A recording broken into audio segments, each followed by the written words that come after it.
Vamos dar continuidade ao nosso estudo Desenvolvimento Humano 2, Formação da Personalidade e da Individualidade, abrangendo os aspectos físico, mental, emocional, comportamental, social e espiritual do desenvolvimento humano.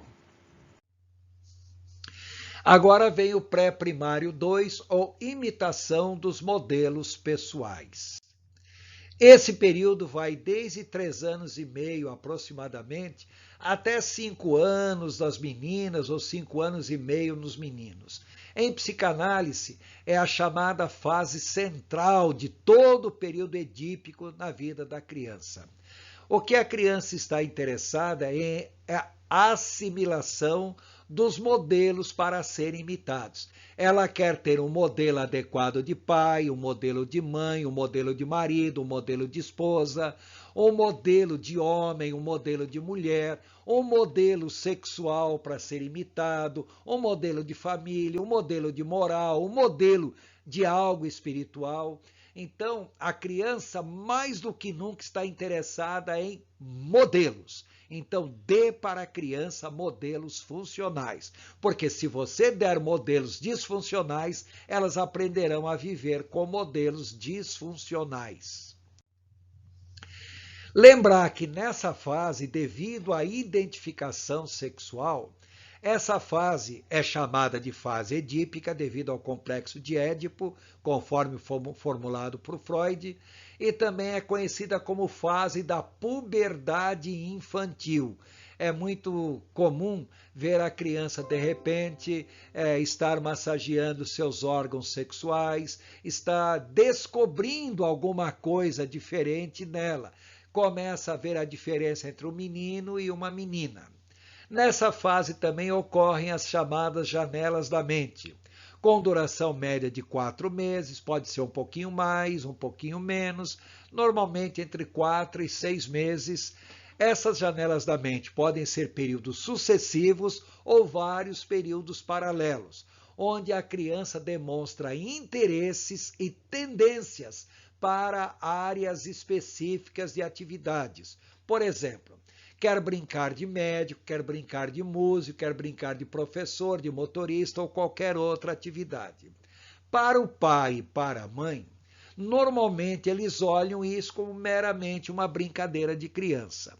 Mas se os pais entendessem que isso não é uma brincadeira, que isso é uma janela da mente, e ao invés de ignorar e deixar passar, se incentivar a criança nesse período, com essas atividades específicas que ela está demonstrando, os pais poderão não só estar determinando futuras profissões para os seus filhos, como mais do que isso, poderão estar determinando também futuros padrões comportamentais para os seus filhos. Lembrar que por volta dos 3 anos e meio, o vocabulário da criança já atingiu mais ou menos 500 palavras. E pouco mais de 6 meses depois, por volta dos 4 anos, de 500 já passou a 1000 palavras. E mais do que isso, já assimilou também o conceito de advérbio, ou seja, qualificar um verbo. Então, a pessoa falar, né, que quer beber bastante ou beber pouco, quer comer muito, quer comer algo gostoso, são advérbios, ou seja, palavras que mudam o significado de verbos. E mais do que isso, antes da criança completar 5 anos, seu vocabulário já atinge mais de 2.000 palavras. Ou seja, já é perfeitamente possível manter uma conversação simples com uma criança e é possível perfeitamente interagir com ela.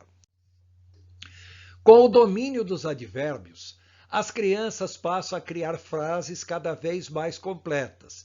E mais do que isso, vão desenvolvendo conceitos de mais e menos, maior e menor, de dentro e fora, em cima e embaixo, na frente e atrás, e assim por diante. Também é uma fase de grande desenvolvimento emocional, onde a criança vai desenvolvendo medos intensos, ira, tristeza, vergonha, culpa, ciúme, inveja, simpatias e antipatias e outros mais, em função de seus relacionamentos pessoais. Então, em função desses relacionamentos, várias emoções e sentimentos vão se manifestando. Por isso que essa fase é conhecida como fase de desenvolvimento dos sentimentos interindividuais. As emoções mais marcantes desse período são vergonha e culpa.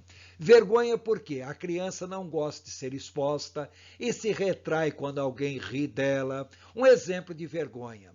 Até então, a criança ficava nua na frente de um adulto e reagia de maneira normal. A partir desse período, a criança já não mais aceita ficar nua na frente de um adulto, vai no banheiro, tranca a porta, ou seja, a sua característica de vergonha vai se desenvolvendo.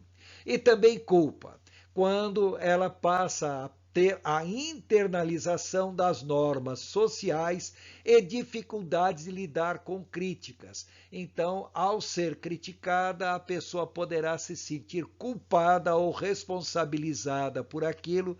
Isso, sob certo aspecto, é bom, mas quando exagerado, pode ser algo extremamente nocivo para o desenvolvimento da criança.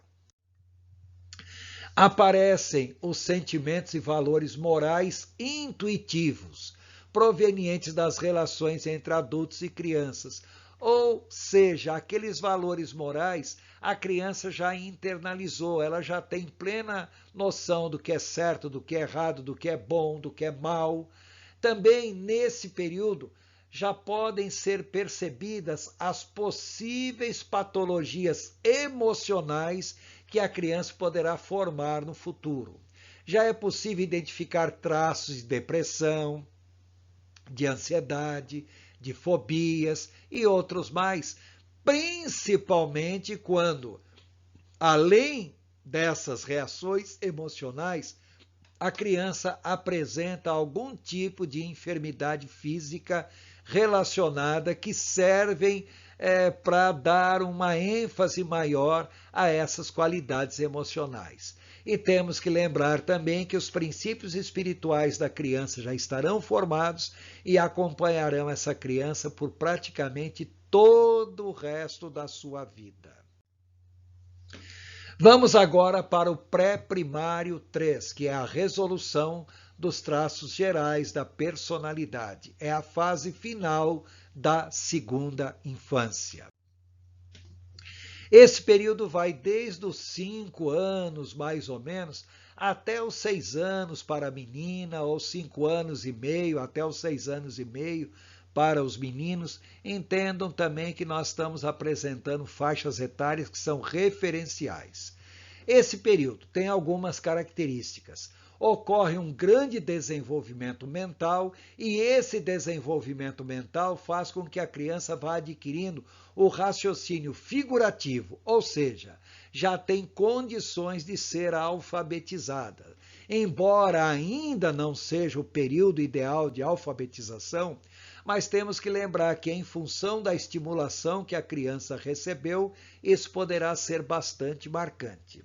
Por volta dos 6 anos e meio, ou seja, no período em que a criança já está em condições de ser alfabetizada, ela já tem um vocabulário superior a 3.000 palavras. A sua capacidade de coordenação da fala é muito grande. E uma outra característica muito importante deste período é que a criança adquire a noção de tempo. Então ela já entende dia antes desse dia se referindo a ontem, dia depois desse dia se referindo a amanhã. E algumas crianças nesse período já começam a ter condições de entender hora e até mesmo ver hora. Ver hora num relógio digital, aonde as horas são mostradas em forma de número, é fácil. Mas ver hora num relógio de ponteirinho não é algo muito fácil. Então, muitas crianças têm a noção de hora, mas ainda não conseguem olhar para um relógio de ponteirinho e identificar qual é a hora em função do relógio. Mas o que interessa é que ela começou a ter a noção de tempo. E isso é muito importante no futuro para a sua saúde mental. Mas isso é um assunto para falar em outro momento. Esse período também é um período que se caracteriza pelo fato da criança desenvolver muitos medos específicos, como, por exemplo, medo de escuro, medo de cair, medo de cães ou algum dano corporal, medo de se ferir, por exemplo. E tudo isso poderá levar a criança a ter um comportamento extremamente medroso se isso for destacado muito no que está acontecendo com a criança. Também é uma fase de desenvolvimento da vergonha, ela tem vergonha de ser exposta em público, de ficar nua diante de adultos, de fazer cocô e xixi perto de outras pessoas e assim por diante. E uma coisa importante, se cansada, nervosa ou chateada, a criança pode desenvolver hábitos disfuncionais, como roer unha, piscar repetidamente os olhos, fungar e vários outros mais que poderão caracterizar a criança. Pode também, devido à preocupação em fazer sempre as coisas bem feitas, em querer agradar os outros ou o medo de ser repreendida, a criança pode desenvolver o hábito de mentir ou culpar os outros em função dos seus comportamentos reprováveis. Nesse período também, a criança intensifica a busca de modelos pessoais. Além dos pais, busca modelos nos professores e em pessoas próximas. Também já adquiriu sua identidade sexual, já dá para ver se o menino se sente menino ou menina, se a menina se sente menina ou menino, ou se sente as duas coisas ao mesmo tempo, ou não se sente nenhuma das duas coisas. Também já internalizou conceitos morais, espirituais, de certo e errado e assim por diante. Já aprendeu a observar normas e regras e o mais importante é que tenha desenvolvido a autoimagem de maneira positiva, já consiga enxergar a si mesmo como uma pessoa que consegue observar essas regras, mas de uma maneira sadia, não por imposição. E temos que lembrar que no final desse período, lá pelos 6 anos mais ou menos, os traços gerais da personalidade já estão delineados. E daqui para frente, eles apenas se acentuarão e se definirão cada vez mais.